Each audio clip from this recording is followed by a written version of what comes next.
It appears like there is a glimmer of hope regarding Mr. Peter Obi's political platform ahead of the 2027 presidential election.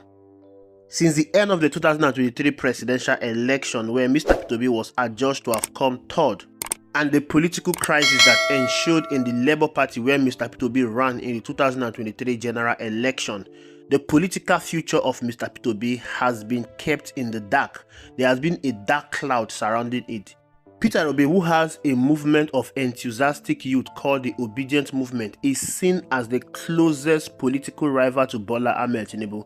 He is seen as the only opposition politician that can defeat Bola Ahmed Tinubu.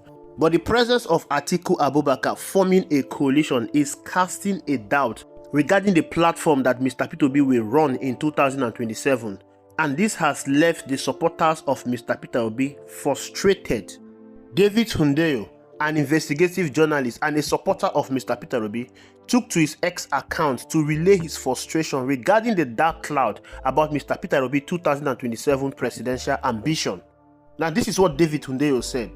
I will also say this publicly for everyone to see exactly where I stand on the issue of 2027.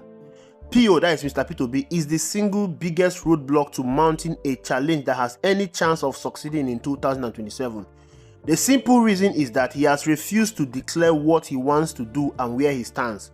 Does he want to run independently like in 2023, or does he want to work with a so-called coalition to oust Tinubu 20 months from now? Nobody knows, not the coalition, not the people around him, and I suspect not even himself. The worst possible outcome between now and 2027 is for him to keep dilly-dallying and telling contradictory things to different people, so that when this supposed coalition finally emerges, he will now announce 13 months to the election that he will run independently, and then we end up with another split opposition like last time out. I care about Nigeria and its future way more than I care about Peter Obi. So anyone who has his ears should better tell him to come out and declare where he stands and what he wants to do, so that we can collectively cut a path forward. One man's political gamemanship or lack of resolve or indecision or whatever the F this is cannot be what keeps us inside the US State Department National Jail for another 4 years of our productive lives. We all have hopes and dreams which are collectively more important than any man. If he wants to run alone, he should declare it now so that the country can back him. If he wants to work with the rest of the opposition, he should also come out and say so openly. And if he's not ready to act like the leader that is needed at this moment in history, he should kindly step away and let a more resolute person take the wheel. This is not a F game.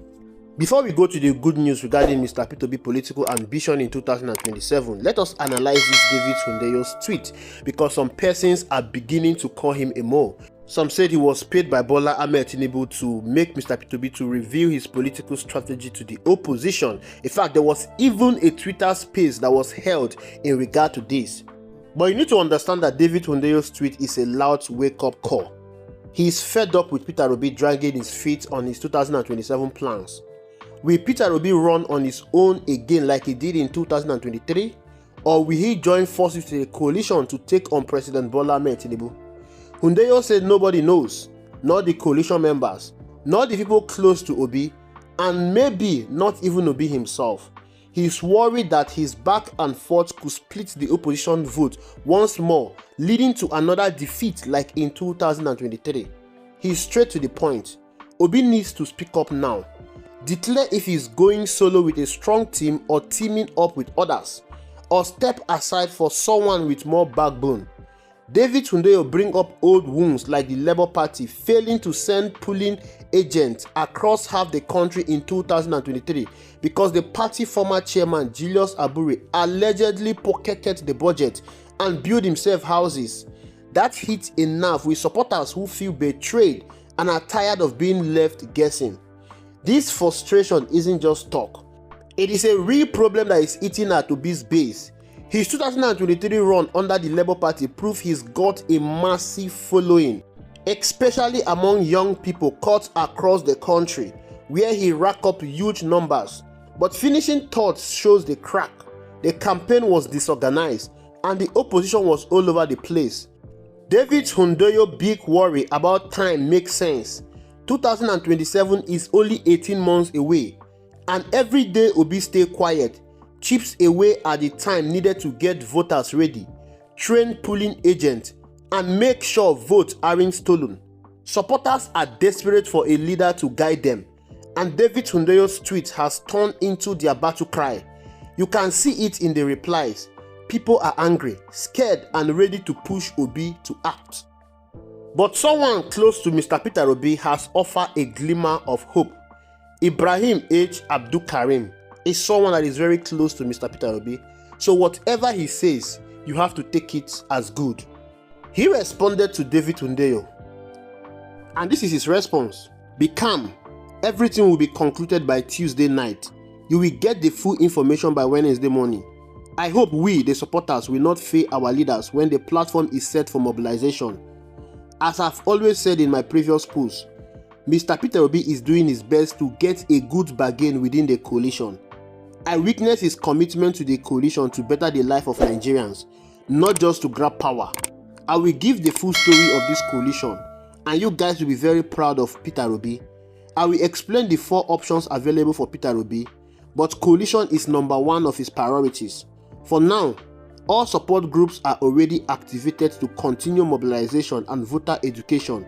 In the north, we are busy sustaining the anger against APC and its renewed hopelessness. Thank you." Abdul Karim replied to David Hundeyo suggests that Peter Obi might lay out his plans by Tuesday or Wednesday, which fits with the rumors flying around this week. For Peter Obi supporters, this could be the big moment they've been waiting for. A chance to rally behind a clear direction and shake off the frustration. If he comes out with a solid plan, it could turn the anger into excitement and bring back the energy from 2023 when the obedience movement took off. But there is a big if here. The announcement has to be clear and strong. A vague speech or more delay could make things worse, feeding the frustration that David Hundeyo and others are shouting about. Supporters want a leader who knows where he is going, not someone who keeps them guessing. But you need to know that Mr. Peter Obi is facing a lot of issues currently now. The Labour Party, where Peter Obi hangs his political hat in 2023, is a big part of the trouble. Since 2023, the Labour Party has been a hot mess. Leadership fight, money scandals, and zero coordination. David Hundeyo jab about Julius Abure sitting on a polling unit agent funds while building houses shows how bad it has gotten. For Obi to have a shot at 2027, the Labour Party needs a complete overhaul. New leaders people can trust, a real budget to work with, and a team spread across the country ready to fight. Without that, even Obi's popularity won't save the day. The party internal chaos could drag him down if he doesn't fix it fast. Then there's Atiku Abubakar, the PDP bigwig, who is trying to put together a coalition to challenge Tinubu. Various reports says he's been meeting with northern leaders and even Obi, sparking talk of a possible coalition. But Atiku's hunger to lead the coalition is a sticking point. A lot of people see him as an age-school politician. His losses in 2019 and 2023 show he can't get the job done. If he insists on being the face, it could turn off Peter Obi supporters from supporting the coalition. If Peter Obi jumps into Atiku coalition, his chances hinge on him taking the top spot. In 2023, Obi pulled in millions of votes with his obedience movement, proving he's got a fresh appeal that stretches across the country, something Atiku Abubakar can't match. With Atiku in charge, the coalition might pick up some northern vote, but it could lose the obedience movement vote that Mr. Peter Obi brings to the table. A smile deal might be Obi as president, with a northern VP from Atiku's camp to balance things out, but Atiku's ego is a roadblock. News suggests they have been talking, but Obi's team has shut down rumors of him taking a VP slot, showing he's not ready to play second fiddle. Without Obi as the candidate, this coalition is headed for failure. Atiku's name carries baggage. Voters see him as part of the old guard they have rejected time and again. Obi's 2023 run was powered by his focus on fixing the economy and fighting corruption, which hits home with a public tired of APC and PDP failures. If Atiku leads, the coalition will look like a recycled power grab. splitting vote and letting Tinubu walk to victory. Obi is the heart of this movement. Without him up front, the coalition lacks the spark to take on the APC. His absence could mean a return to the same tired politics that lost before, and voters won't buy it. While Peter Obi and other opposition politicians figure things out, the APC is showing signs of falling apart, and he might just hand the presidency to the opposition on a golden platter. First up, the resignation of APC chairman Abdullahi Ganduje. On June 28, 2025, the Progressive Governors Forum called it a step towards fixing the party, according to Daily Nigerian. But the real story is messier. Ganduje stepped down under pressure from corruption scandals and internal battles, leaving Tinubu control wobbly. This is a big blow to the party's unity. Then there is the growing rift between Tinubu and Vice President Kashim Shettima. This snub has northern APC members fuming, especially after a violent clash at a Gombe meeting where Tinubu's solo plans spark outrage. On top of that, there is a rumor of Rabiu Kwankwaso, the NNPP leader and northern heavyweight, defecting to the APC. Kwankwaso is a big name in Kano politics, with a registered voters of over 5 million. His move could strengthen Tinubu's base or show how desperate the APC is. Either way, it is a sign of trouble. Ganduje exit, the Tinubu-Shettima rift, and the Kwankwaso rumor paint a picture of an APC on the ropes, potentially handling the opposition a rare chance if they can pull together.